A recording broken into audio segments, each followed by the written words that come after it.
Welcome to the Thinking Practitioner Podcast, a podcast where we dig into the fascinating issues, conditions, and quandaries in the massage and manual therapy world today. I'm Whitney Lowe. And I'm Luchau. Welcome to the Thinking Practitioner. Hi, Luchau here. When I was looking for a publisher for the book I wanted to write, I was fortunate enough to have had two offers, one from a huge international media conglomerate and the other from Handspring Publishing, which was actually recommended to me by our guest today. Handspring is a small publisher in Scotland run by four great people who love great books and who love our field. I'm still glad today that I chose to go with Handspring, as not only did they help me make the books I wanted to share and publish an amazing book by our co-authored by our guest today, but their catalog has emerged as one of the leading collections of professional level books written especially for body workers, movement teachers, and all professionals who use movement or touch to help patients achieve wellness. And I'm Whitney Lowe, and Handspring's Moved to Learn webinars are free 45-minute broadcasts featuring their authors, including episodes with Till and our guest today as well. So head on over to their website at handspringpublishing.com to check those out. And be sure to use the code TTP at checkout for a discount on our guest's book today. So thanks again, Handspring, for sponsoring our episode. And Till, who is this mystery guest that is with us today? Our guest, I'm so pleased that our guest today is Robert Schleip. Robert, it's your second visit to our podcast. So pleased and honored for that. Just as a brief introduction, you've been called one of the founding fathers of modern fascial science because you were instrumental, amongst other things, in organizing the first Fascia Research Congress at the Harvard School of Medicine in 2007, where it turns out that both Whitney and I were in attendance, and in the 4 fascial conferences since then, and in the one next year in Montreal. You trained as a certified Rolfer, which is where I met you, and then you also, interestingly enough, trained as a Feldenkrais practitioner, and you've been a bridge, really, between, say, clinical practice of bodywork and science for several decades now. You have an impressive new book out, the second edition of Fascia in Sport and Movement, which you co-edited with Jan Wilke and Amanda Baker, and we wanted to hear all about it. So welcome, Robert. Welcome a lot. And is there anything else you'd like people to know about you? Yes, I have been a good friend, collaborator, common troublemaker with Luchau for several years now. And it's my first time to link with you, Whitney. I've been hearing and admiring your work for many decades also. So I think what we share is a dedication to looking with seriousness and with an openness for new possibilities in the massage therapy, manual therapy, but also movement therapy field. So what you said, Till, that I'm mostly spending my most decades of my life as a manual therapist based on the Rolfing method is actually true from my perception. And the movement educator was always an add-on. And I've been lucky to be the first German trained in the Rolfing method in 1978, spending about 3 decades with my clients, trusting my hands, before I took a sabbatical to visit Science Land. And I thought this would be 1 year, and I felt like Alice in Wonderland. I felt like these scientists are very strange people, but I started to admire and to love them. And then I extended my sabbatical for another year, and now I'm here 15 years later, still on my sabbatical.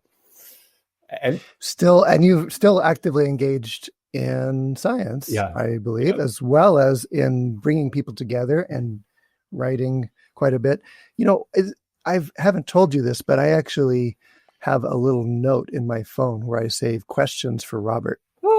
Things that when I get a chance, I want to ask you about. So I'm actually practicing a severe form of self-discipline today to stay focused on a couple of questions, and mostly around this amazing book, because I was so pleased when you revised it.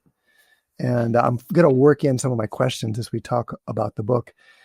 But is it okay if I just jump into that to start talking about the book? Because I'm excited about it. Is that okay with both of you? Let's hear about it. Yes, for sure. All right. The book's title is Fascia in Sports and Movement. And Robert, you just described yourself as having even more background as a manual therapist, as a body worker. How would you say the book is relevant to body work or massage or manual therapy, even though that's not in the title officially? Yeah, part of it is based on research, but also based on my own life and what happened there. But based on the research, I would like to point out that also in fascia research, one of the most high quality researchers is Helen Lowe. She's now the director of the National Council of Complementary and Integrative Medicine. I said it without stopping even, which is the world's richest and most potent research institute in the field of complementary medicine. It's a direct branch of the NIH here in the United States. And that is a position where I never dreamt of till that one of our people would get in our life chance such an important position. And in one of her very well done studies, she had shown that if you have a fascial adhesion, for example, in animals in the lower back, and you do not change the movement patterns of the animal, you only treat the adhesion, let's say, with a manual therapy, then you only get half as much improvement as if you also change the daily movement. And that's why my joke has been, or why I created the joke. If you are a manual therapist who is not only a movement educator, you should only charge half as much per hour if you think about the value that your clients are getting. So you can loosen some adhesions in the lumbar fascia. We can look at that, how we do that. We now have ultrasound to show it. Is the lumbar fascia adhered in this client? Then most likely fascia has a driving or contributing component. If not, you may need to treat the psychology or the muscles or something else. But if you only loosen the adhesion and don't change their movement habits, how they untie their shoe, how they use the elevator, how they do the stairs, how they dance, etc., how they go jogging, then they will be back pretty soon. So that would be a scientific answer to your question. But also in my life, I started to discover sitting in front of the desk doing online education and then sitting in my treatment room is not as fun as if you also do dancing and running and Pilates and stretching and all these things. So this sounds like it's kind of a combination then of saying, what we have traditionally sort of looked at as sort of fascial approaches, but also bringing in a lot of sensory motor integration and motor learning and that type of thing. Would that be accurate way to refer to that? So I think when we started to become assistants first in the Rolfing School, the manual therapy was considered to be everything. And then some of the female spouses of some of the senior instructors, why don't we do also some movement? And we thought it's a nice add-on. But that has changed in the last 30 or 40 years in the Rolfing School, but also in many other schools. This is now common practice. To change the daily movement repertoire of your clients is as important as how you use your fingers when you work with the adhesions or other dysfunctions. Yeah, it seems I noticed in the book a couple times, and also we're hearing it a lot more in the sort of manual therapy communities, this term or concept of fascial fitness. Is that sort of where that's aimed also, is looking at, not just trying to make corrections, but also in enhancing health of all those tissues too? Would that be an accurate way to describe that approach? Yeah, it happened in 2009. I think, Whitney, you were there at the 2007 conference, where you were right. I was one of the troublemakers together with Tom Findlay and Leon Chatoff and many others, where we had been catching the ball backwards and forwards, and were very lucky to get this tax-funded scientific event that was basically the boost of scientific research in a field that existed before, but more in complementary medicine research, but not in quantity assessment-focused Western research. And it was the conference after that in 2009 in Amsterdam, where after one of the presentations, it was Yasuo Kawakami who used high-resolution ultrasound and showed us what is happening in the calf muscles, but also in the aponeurosis of the Achilles tendon when somebody is bouncing. And he showed us that contradictory to the expectation, if somebody is bouncing at the resonant frequency where the bouncing feels effortless, then the muscle fibers do not change their length very much during the bouncing. They are almost like only isometrically stiffening. And the Achilles tendon and the aponeurosis, they are doing like an elastic yo-yo. Oh, wow. And that was the beginning. So after that lecture, several of us, we said, should we get together and discuss whether a fascia-oriented movement education would make sense? And I invited 24 people, and we met. Tom Myers was part of the original group, James Earls, several people, and we met for almost 2 years to discuss seriously, does it make sense that we enter the fitness market from the movement market with yoga, Pilates, from a fascia-oriented? We have other things to do. Does it make sense? Isn't there enough already? And we realized after several rounds, yes, it makes sense to ask the question, if I guide movement not to train our muscles optimally, or not to train our mind ideally, or the cardiovascular system, but what is good for the fascia? And then we rediscovered bouncing. It was known before. In Swedish gymnastics, they did this effortless movement. And that became fascial fitness. And we wanted to register it as a brand and become billionaires. But we decided, no. So let's put it out, And it's so there are many, many people teaching fascia-inspired Pilates, yoga, etc.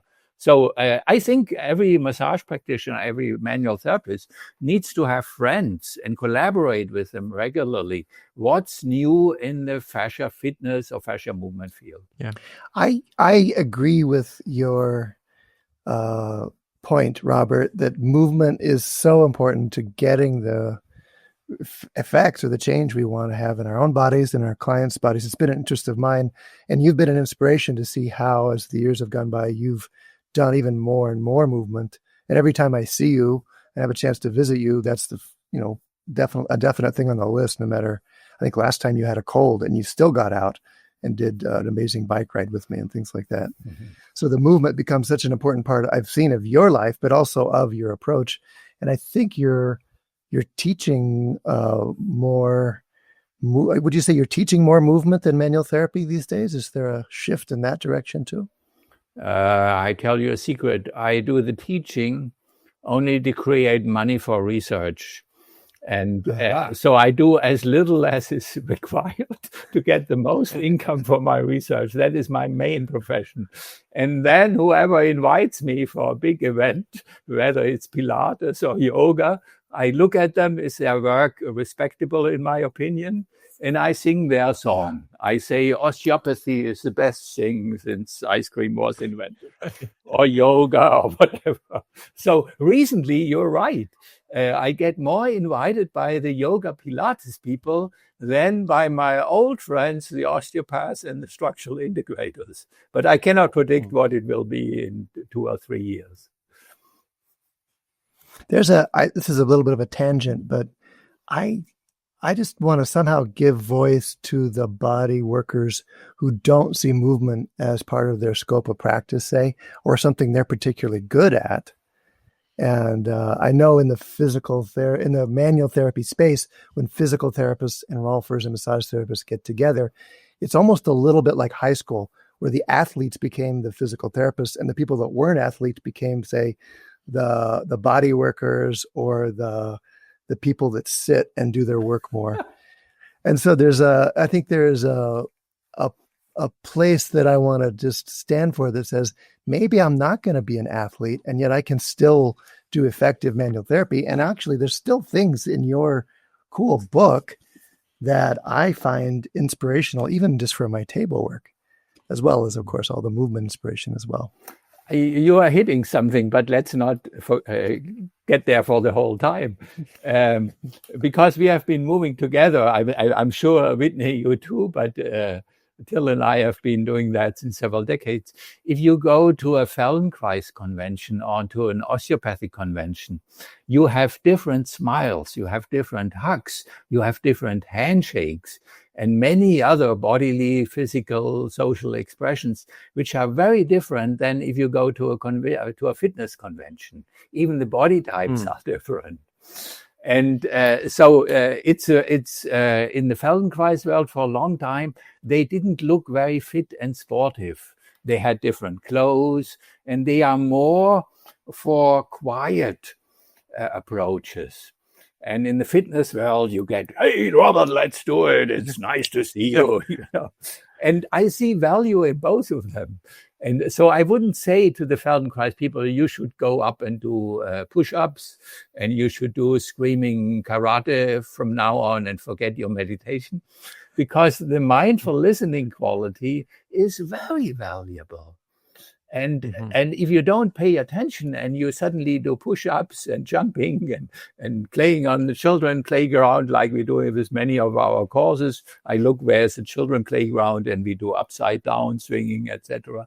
You may lose some of that mindful listening quality that people who practice manual therapy, which is, for example, Feldenkrais, individual work, or Bowen massage, they have, or osteopathic people, they have that mindful listening quality. And I think you don't need to give it up. Where when you enter the fitness field from a fascial fitness oriented perspective, we also voted very early on, we will not allow, at least foster, competitions, because it would be great for the field if we do a European competition or all who has the fascial fitness, just like in CrossFit, you know, where you give awards, etc. So then people train in order to get an award, and the whole field flourishes. And we decided together with Tom Myers and James Ors, no, a competition is not good. We don't want to focus on performance, where people overdo their training and their preparation. We want to allow for this listening, mindful, quiet attitude. And so I think that's common for all people, for most people who orchestrate movement training with a fascial orientation. And that is one of the chapters that we should talk on, fascia as a sensory organ. That's the one I just flagged here on our outline. That's the one of the ones you chose to write yourself in the book. I think you have 50 something authors, but a few choice chapters you chose for yourself, and that was one of them. Fascia as a sensory organ. Can you tell us what that means? How is fascia a sensory organ? Wow, that was a big surprise to me, as it was to many manual therapists. It's an old hat to Rolfers, an old hat to most massage therapists, in particular the osteopaths, that fascia has much more biomechanical functions than classical medicine used to assume.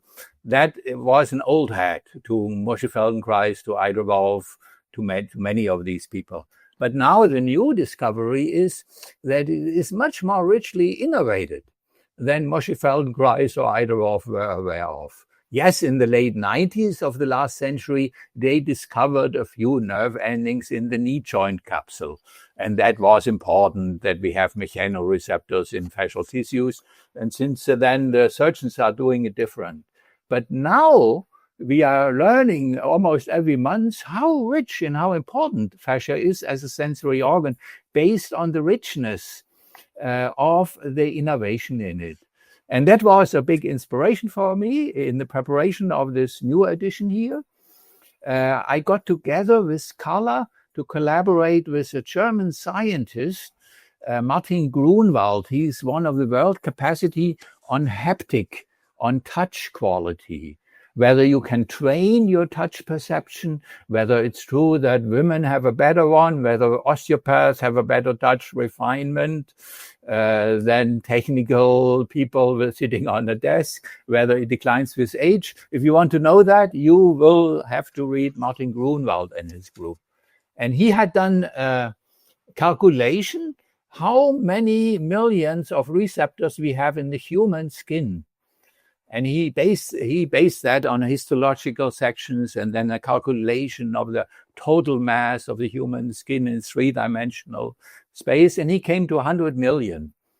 And then we got together with him and said, can we do your calculation and include everything we know about the human fascial net based on the new nomenclature recommendation that Carla and I had worked on in the Delphi process over more than 4 years, where we include in the term the fascial net also the loose connective tissue under the skin. That is very important because it is the richest, so the fat layer, but also the loose connective tissue around the visceral organs, and also the tiny envelopes that we call intramuscular connective tissue that you only see in the microscope around the individual muscle fibers. And then we worked on that for several months with the same mathematics, and we came to the incredible number.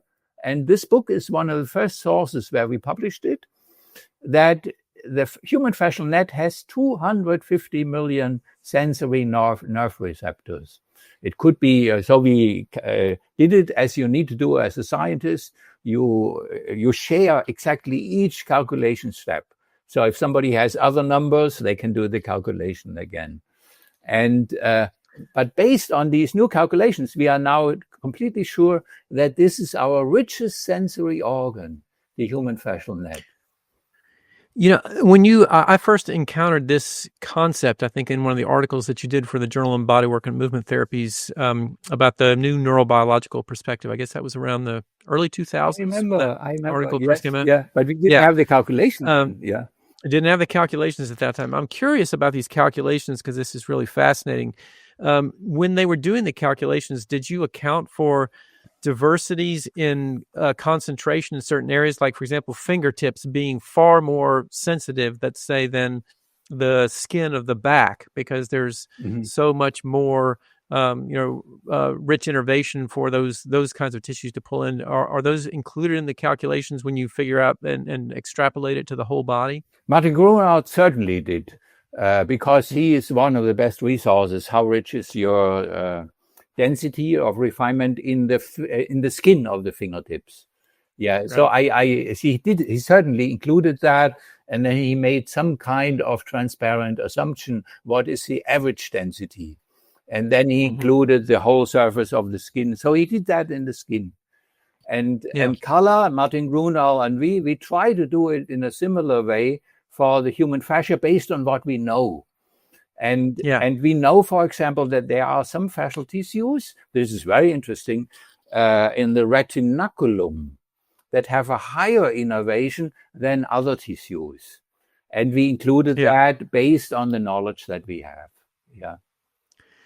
Because one of the things that struck me about this is fascinating. It's a fascinating question, and maybe you don't have the answer to this yet. And this is something I can maybe encourage for a question to be explored, is when we think about fascial structures in comparing the skin to some of the underlying fascial tissues in the back, for example. We were using that as an example. The skin innervation is not really high in the back in terms of like 2-point discrimination, being able to make the distinction between those points. But it seems like the fascial tissues in the back would be far more densely innervated because of the importance of all the crucial proprioceptive information about upright posture and movement that would be necessary in the back, as opposed to in the fingertips, for example. It seems like a lot of the fascial tissues may not need to have as much input.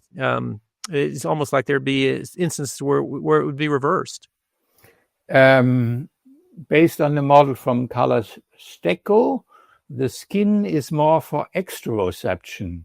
So with your fingers, you try to find out as much as possible for the tissue that's touching you on the outside.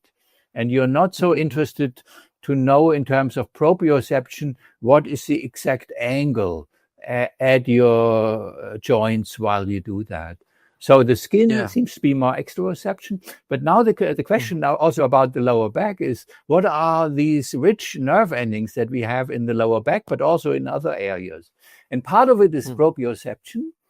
But this is a very interesting point, Whitney, because I went around the planet, made a lot of money for my research to talk about fascia as a sensory organ and showed them some Rolfing-inspired loosening techniques and how important the proprioception in the lower back is. But now Professor Menzer, in his latest publication, he said he only found one Ruffini endings in hundreds of sections. He found lots of free nerve endings with potential nociceptive capacity, but it seems to be very poor in terms of proprioceptive. And that's not what I wanted to hear from him. Yeah. Right. So basically... And it happens in science. Yeah. So fascia is there for pain-related body perception. Of course, pain is not only created in fascia, your whole brain is involved in your expectation. But let's say for injury-related body perception, whether something is dangerous or you for not. And that seems to be very, very rich in fascia. And then less rich is the proprioception. Where am I in space? Is my weight mostly on the right foot? Do I have a lordosis while I bend forward? And we all know how important that is. And for low back pain, as you pointed out, the two-finger discrimination, which is a haptic test, you measure the sensitivity of the skin, but it seems to go it goes very much hand in hand with your proprioception. So when we do proprioception studies for the lumbopelvic movement, we do the 2-point discrimination on the skin because it's cheaper to do than reposition error with the other experiments that we have with the machine. Mm-hmm. So that's a little dive on the fascia as a sensory organ, but I think it's the most interesting chapter, and that's why I picked it for Carla and me to co-write it together. And so many potential applications for us all, I think. Yeah. One aspect that we only included in several paragraphs is the interesting relationship of these millions of free nerve endings that are not related to proprioception to the autonomic nervous system. And there is a rich connection there. So the highest number of nerve endings of a single type are not Ruffini endings, as much as I love them. They are not substance P positive free nerve endings associated with nociception, but they are the sympathetic nerve endings. So this is the richest type of all the fascial innervation types, and that is very interesting to us. And they seem to be also related not only with microcirculation, how much juiciness, how much ground substance water, how much blood do you have in the tissue, and how stagnant is it? That is mostly influenced by the sympathetic nerve endings, but they also seem to communicate with the immune system. And this is, I need to share the story and then I try to shut up. We had a COVID-related big event last year in May when everybody was locked in their houses, at least here. So we did a 2-day online conference, Fascia Online or something like that. And we got all the scientists to participate for free that we wanted because they were in their houses and none of them was fed up with too much Zoom conferences yet. Yeah. And it was a big success. And we had over 2,000 participants and we made a lot of money by it.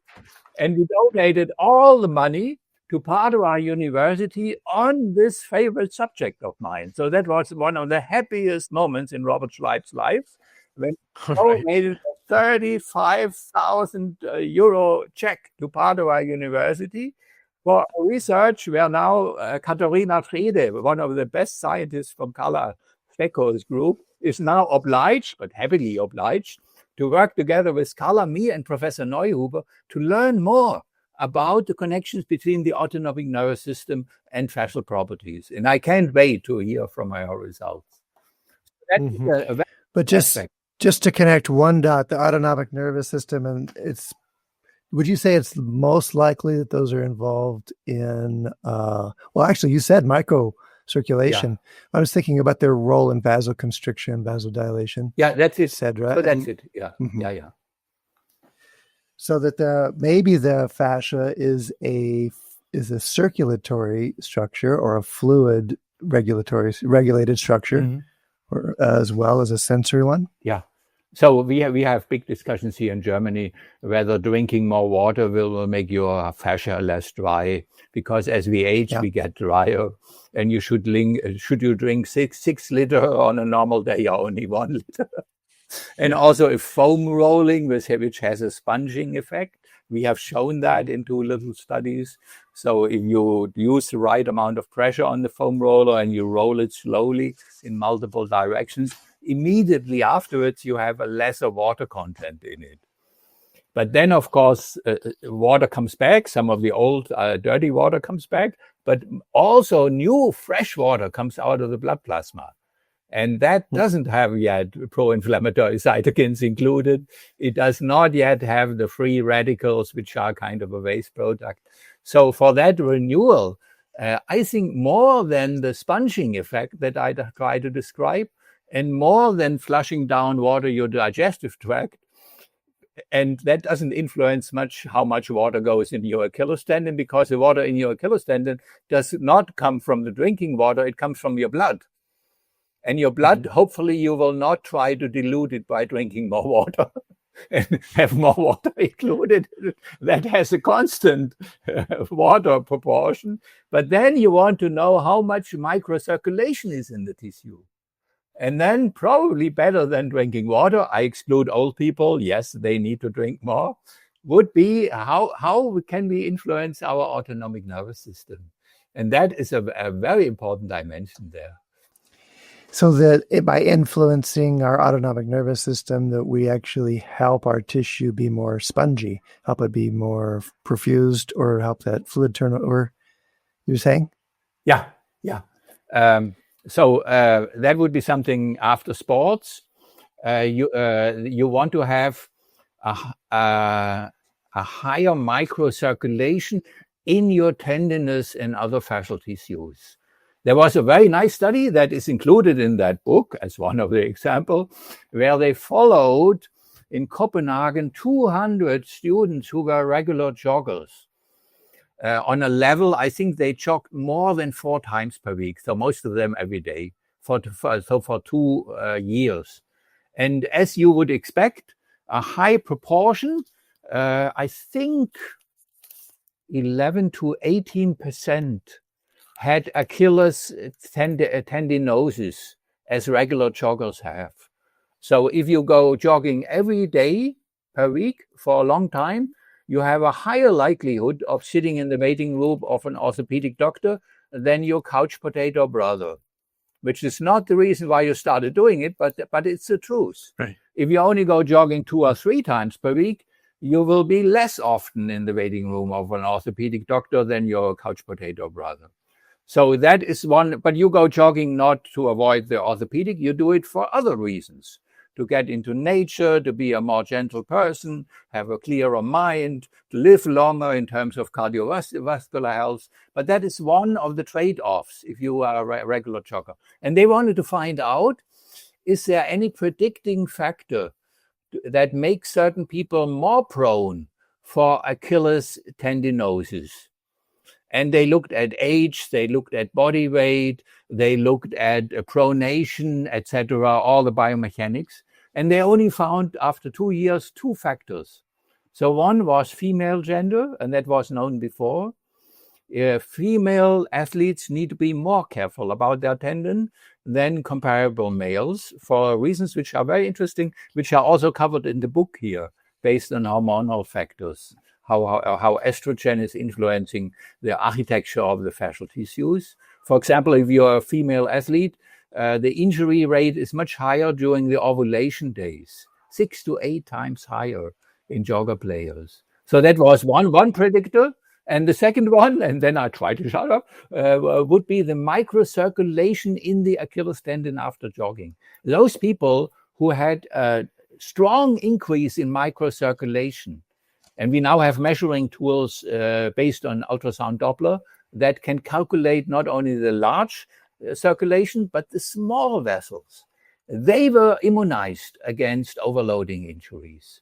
And now the big question is, what stretching can you do? What foam rolling can you do? What heat treatment can you do? Or other conservative manipulation to treat your Achilles tendon after jogging, that you are immunized against overloading? So that's a very interesting question for us. And you, just to step back, you mentioned sympathetic, did you say stimulation? Yeah. For improved the microcirculation? Yeah. Okay. And so is that movement? And in the case of foam rolling, direct pressure? How do we stimulate? How do we do that sympathetic stimulation that improves microcirculation? They would go in a completely other direction. So more vigorous movements can get the sympathetic nervous system activated. Okay. So it's parallel to fight or flight dynamics. Yeah, then. a little bit. Yeah. All right. Does that mean if we're relaxing people, if we're focusing on parasympathetic effects, that we're inhibiting that? For the microcirculation, working against ourselves? Yeah. Probably the best thing would be to get people out of stagnation. That as a healthy child during a day, you have hours where you are napping and completely relaxed like a cat in somebody's lap. And then you have hours where you're screaming and preventing to be robbers and policemen.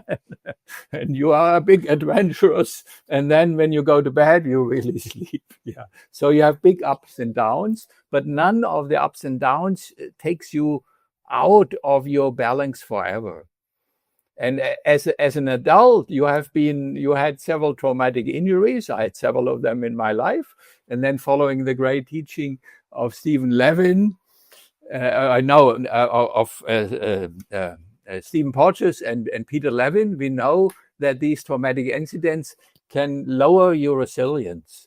So you become more controlled because it happened to you several times in your life that you were so much out of yourself that you were injured and that you were not able. So that is healthy sports.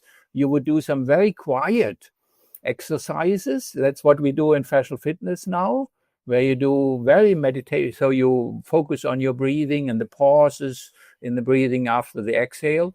And then you have other minutes where you're jumping and screaming, just like in the old dynamic meditation of Osho, where you jump and you make fierce sounds, and then you go into quietness again. So that would be one way how you can activate both the sympathetic but also the parasympathetic nervous system. Okay, so it's not as simple as parasympathetic bad, sympathetic good in terms of circulation. Because if it was, I pictured a prospective study, back to my high school analogy.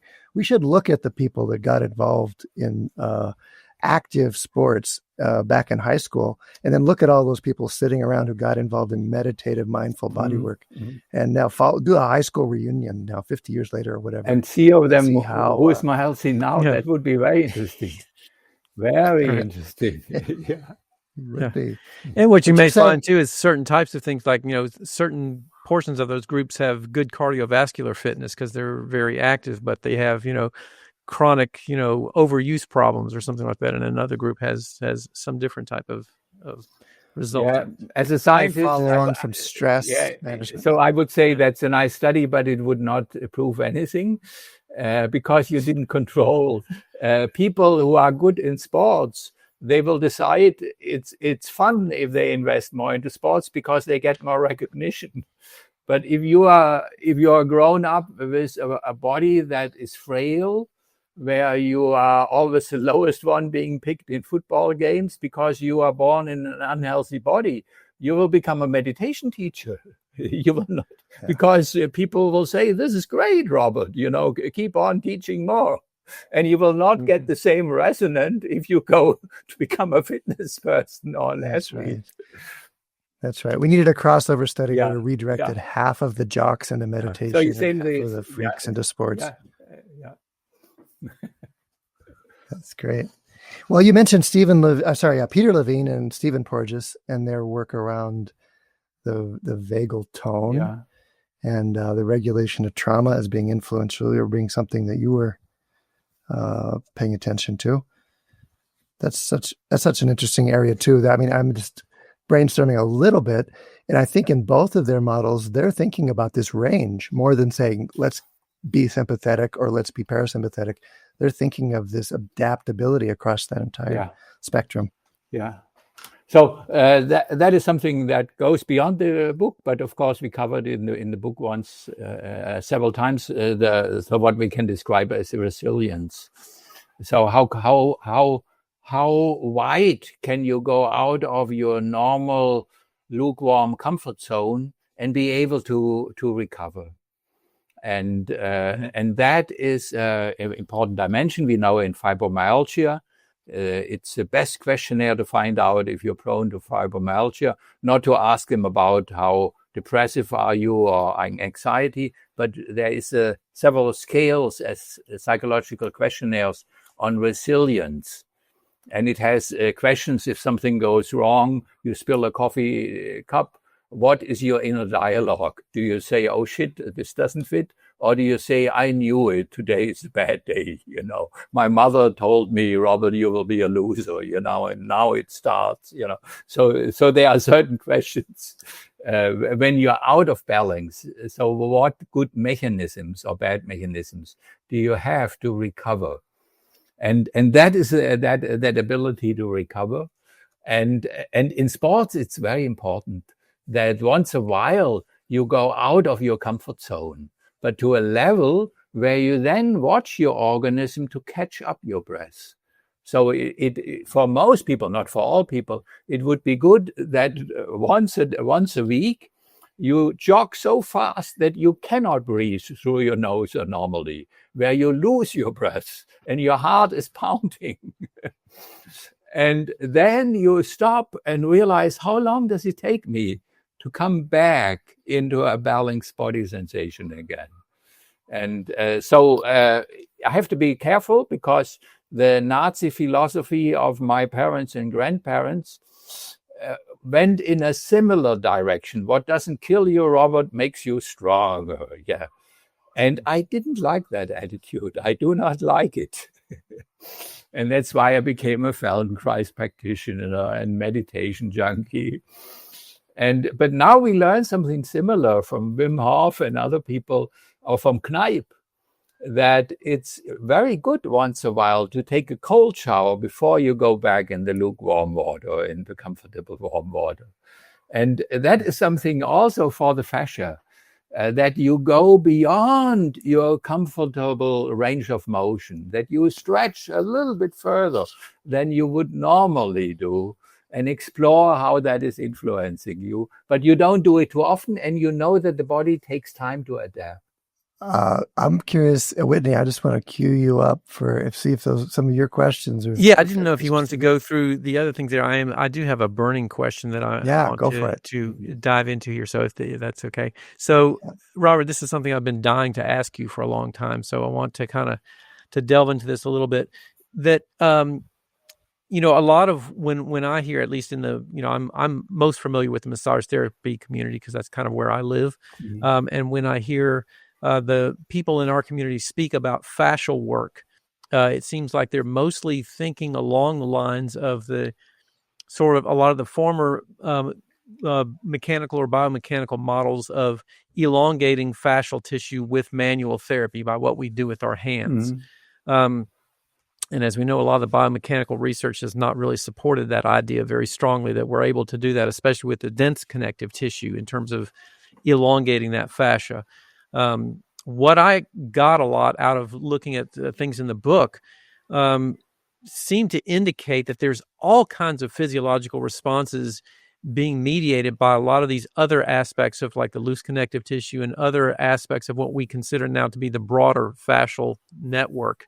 And so my question really is there something that we can call fascial work where you can specifically target a particular type of fascial tissue, or should we really be looking at more of the sort of the global effects on the large scale fascial system from any type of manual therapy? Might include a wide array of all these different types of things, but it's particularly difficult to say, I'm going to target this particular fascial tissue with my manual therapy and do this thing to it and make it change this particular way. Let me start with what you said at the beginning and assume that everybody knows that, and I would agree. Let me come back to your first mentioning that most manual therapists think they know that you cannot change dense fascial tissues like the IT band. From traveling internationally, as much as Till, as you are doing, this is a North American social media phenomenon. It's a gossip that I hear again and again in North American, and they think this is the common state. If you find out where those people who say you cannot change dense fascia, they usually refer to the IT band. And I say, do you have studies to quote? They come back to a paper that I co-published with Hans Chaudhry and Tom Findley, where we did diligent measures how much newtons per square centimeters are necessary for a plastic deformation on a meat butcher level, with fascia being put as a dead piece of meat on the table. How strong do you need to push or to squeeze the Achilles tendon to yield to a plastic deformation? And there we came to the conclusion, yes, for the IT band, more newtons per square centimeters are necessary than we have in a Rothfuss elbow. And for the loose connective tissue, the Rothfuss forces would be sufficient. But we also concluded in the same paper, and that gets overlooked, that the human body is not butcher's meat. Our fascia is connected with an alive organism via the nervous system, which is cut. So you can definitely stimulate some Golgi receptors in the IT band, where then the tensor fascia lata or the gluteus maximus or the vastus lateralis change their EMG muscle tonus. And then the fascia gets significantly softer. And that is something that you can measure. So we finished the article by saying it's still possible for fascia that is connected with a living nervous system and a living autonomic nervous system that changes the hydration to have a profound effect on the stiffness.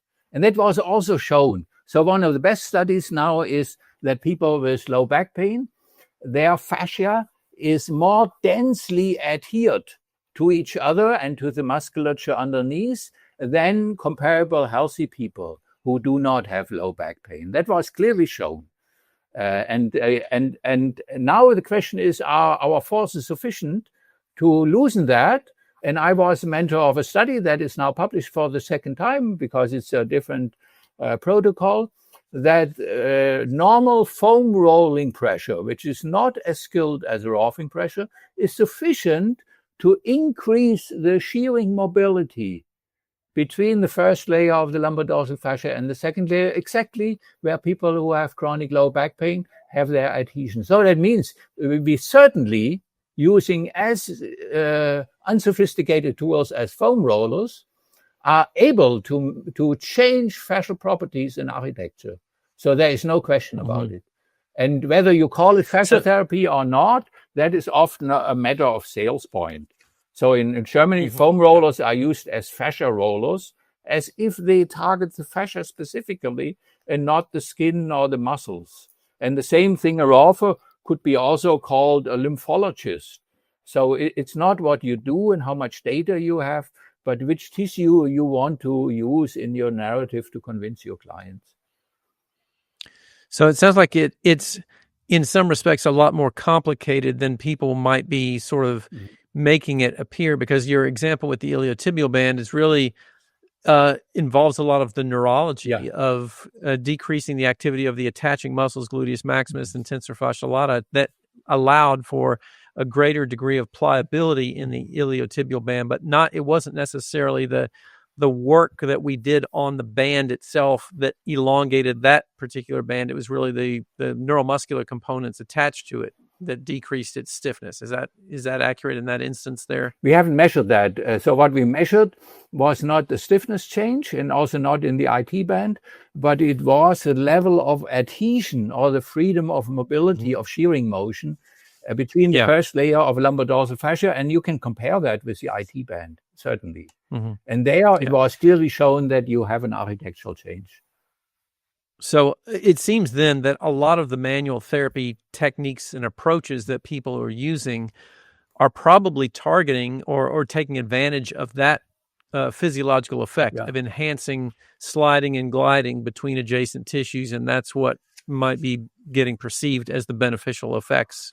And Well, I want to jump in and tease those apart for a second, because we mentioned two things. One is the relaxing of muscles that attach to the connective tissue structure, and the other is the change in hydration with the shearing and sliding.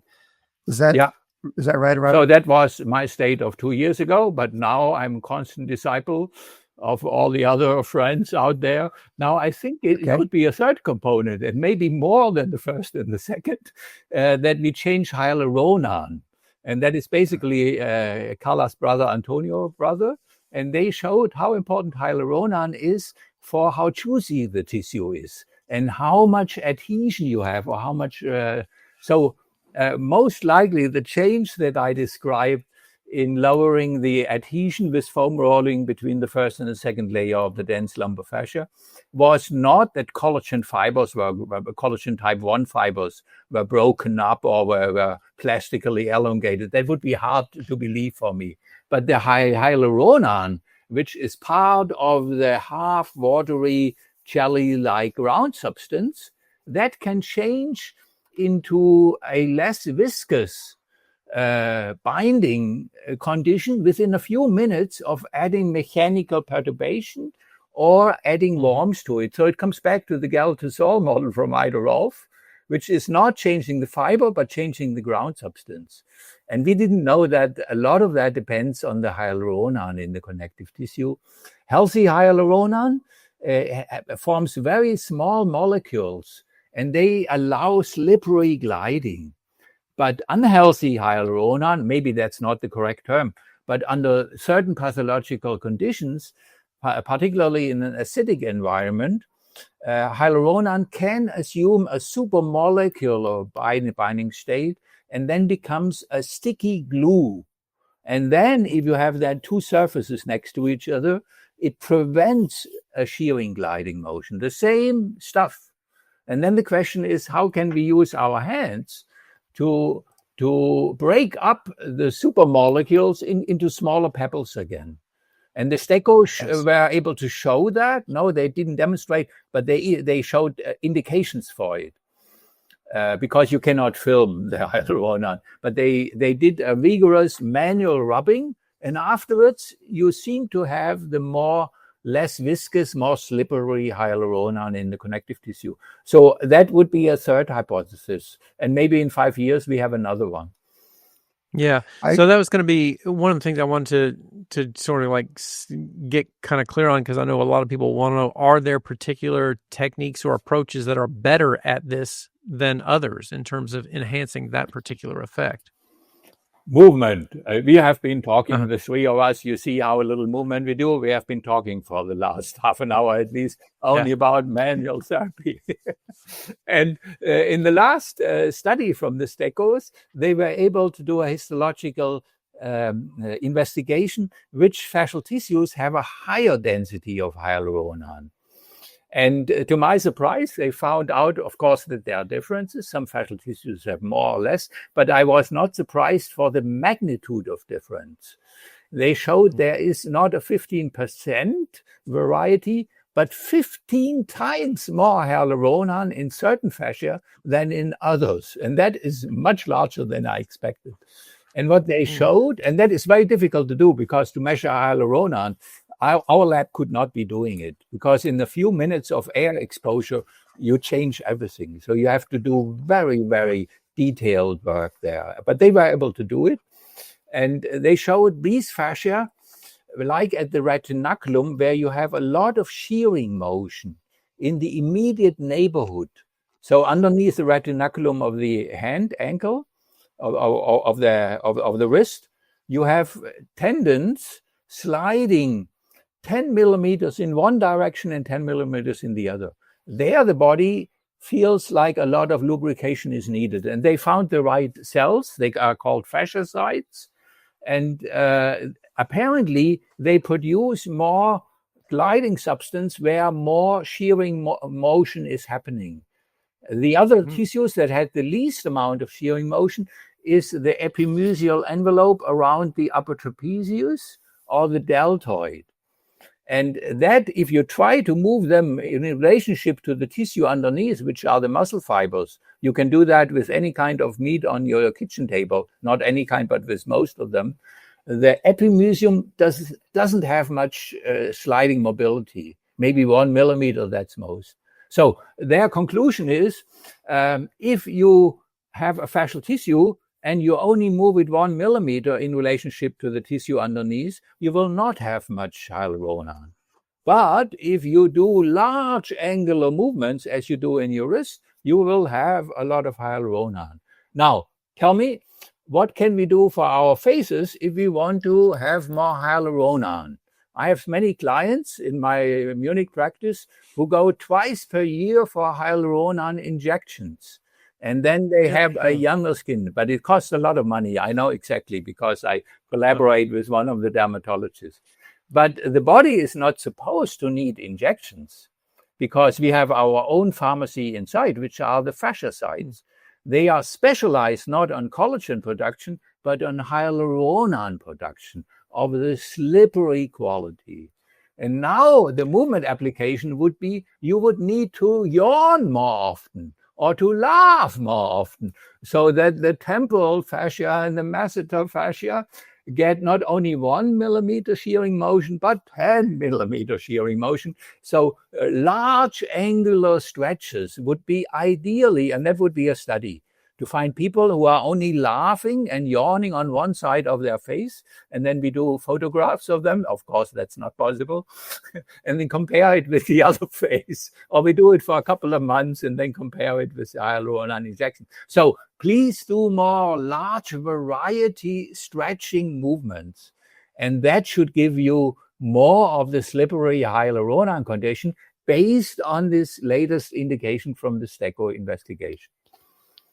So I see a potential for facial fitness coming down the pike. That's right. That's what they need. And that is a nice story. I think I've shared it with you, Till, because I love it so much. Many years ago, I had a client, and in one of the cosmetic surgery, she went to the best in Bavaria from his reputation. He cut one branch of the facial nerve here. That happens in 1 of 100 people or so.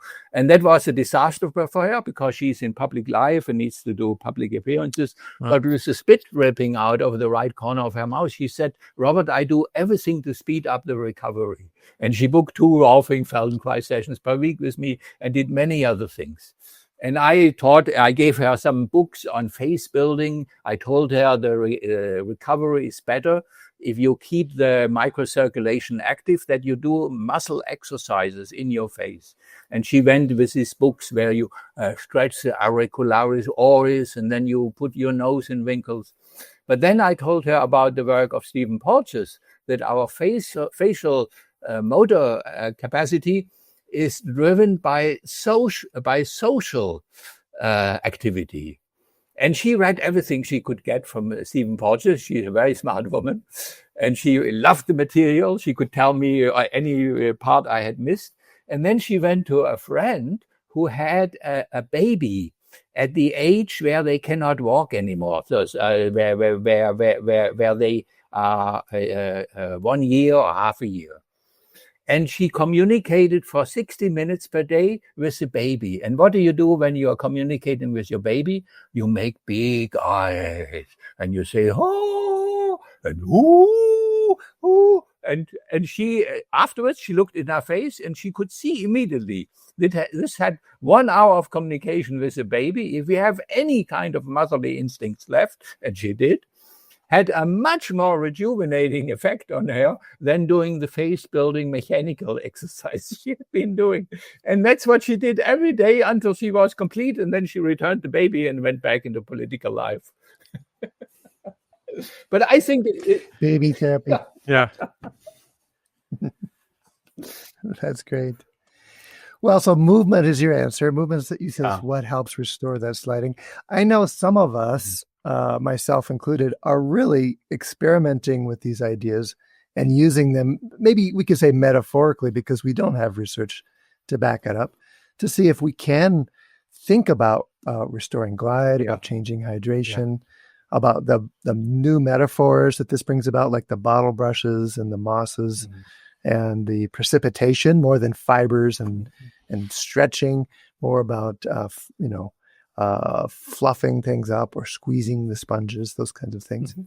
Certainly influencing us on a metaphorical level. Yeah. Yeah. There's and it's surprising, just to backtrack one thing, you mentioned the retinaculum. That's one of the things that really surprised me from the book too, is how much hyaluronan there was in the retinaculum, which I think about as a pretty stiff, dry tissue. Yeah. And that makes me realize that my images probably come from preserved dissections and pictures. Yeah. And that your point too about how it changes so quickly. I remember some of your dissections with rats, Gil Headley talking about this, other people talking about how quickly the fascia changes when you actually have, or Guimberteau's lifting up living skin on his hand surgeries to show us all of that goo and slippery liquid right under the skin. So, how different it is on a living body than a preserved one. So as a massage therapist, which may be the majority of your audience, don't rely on images from anatomical books because they are very misleading. Rather remember the Guimberteau videos, because the body that is under the skin is much more juicy. It is more like an octopus. The majority, even in old people, even in very stiff tendons, is water. So you're touching a watery fish animal that has learned to walk on land. But still the majority is different, bound water, unbound water, and hyaluronan is a major component. So I think our massage should not address only muscles and bones and joints, but how do I influence the water? How do I squeeze it in one direction more? How do I influence the water binding? How do I influence the hyaluronan with my manipulations? And then also, how does this person move outside of the treatment room? And I think every practitioner, this is not seriously meant, you should have a spy window where you look out, how do they go to the parking place and enter their car? Because in your room, they walked very gracefully. And you said, oh, Susie, your whole gait has changed, etc. And then you see her later going to the car with her smartphone on end, and she is as crunched as she was 10 years ago when she came to you for the first time. So I think we need to instruct our movement to do joyful movement, not so much performance-oriented movement that you get more push-ups than your brother can do, but elegant movement, a variety of movement, fun movement. And this is not new. So this is the quality of many yoga, Pilates, dance instructors, that you get a better sensation of your vitality, also of the social dialogue if you go in the face and neck expression. And so I think a good manual therapist is only one who inspires and transpires fun for fascia-oriented movement to the client.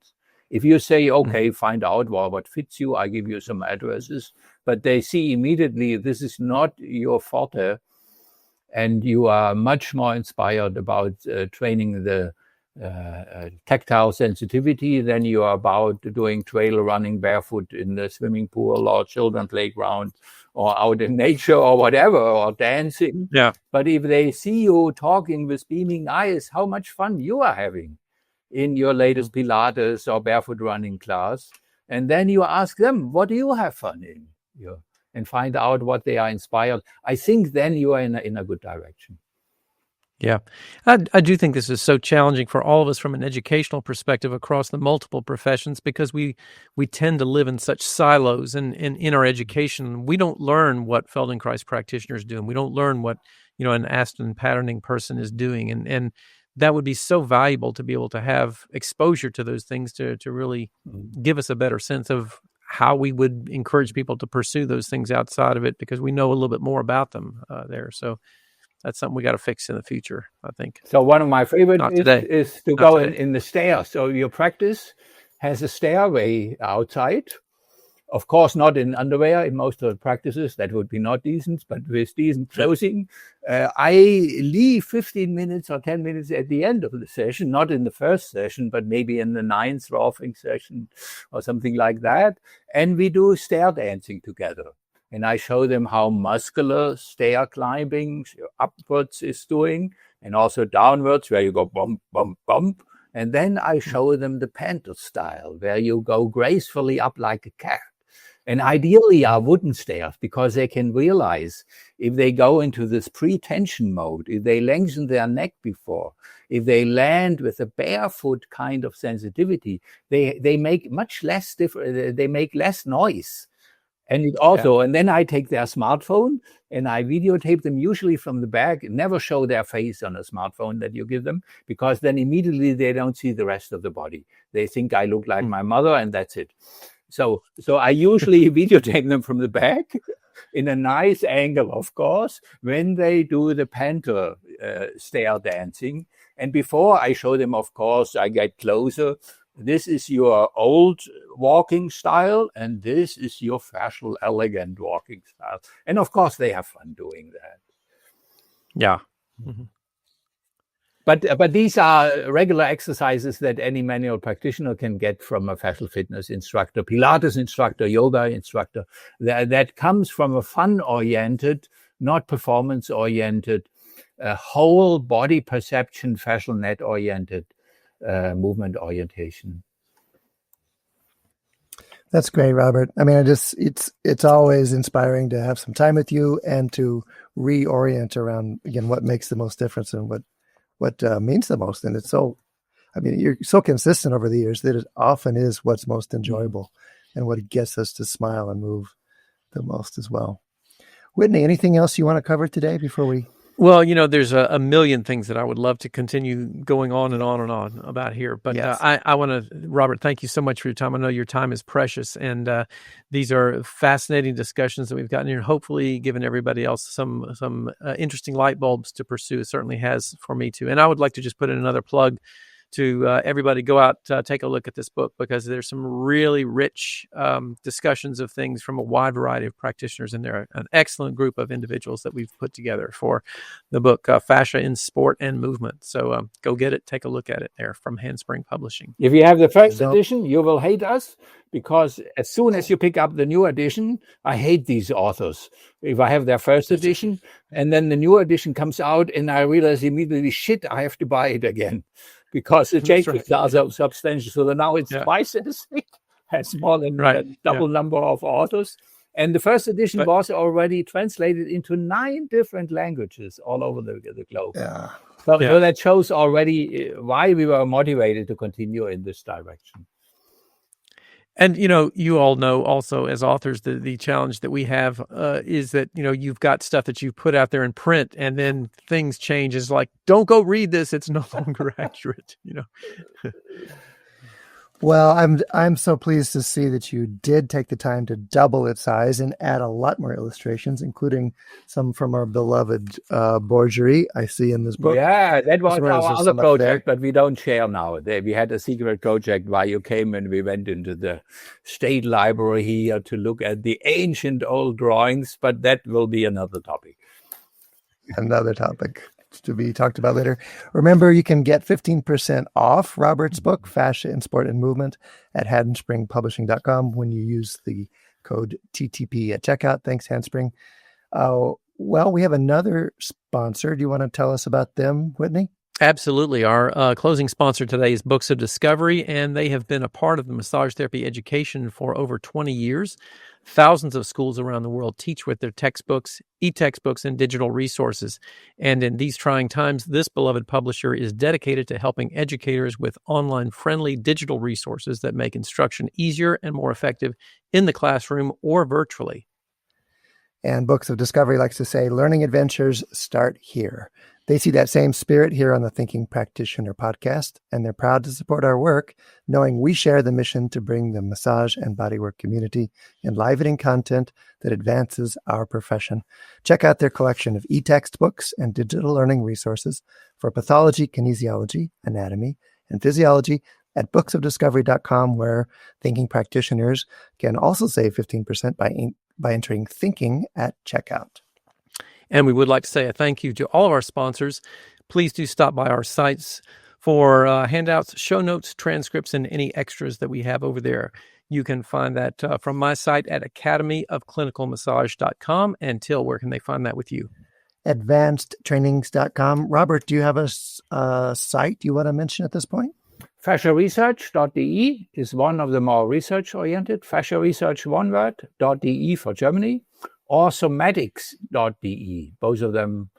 And I highly also recommend looking at the Fascia Research Society, what a possible membership would offer, and also for the events that they organize.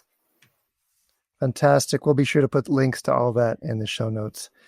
So if there's questions or things you want to hear Whitney and I talk about, email us at info@thethinkingpractitioner.com or look for us on social media.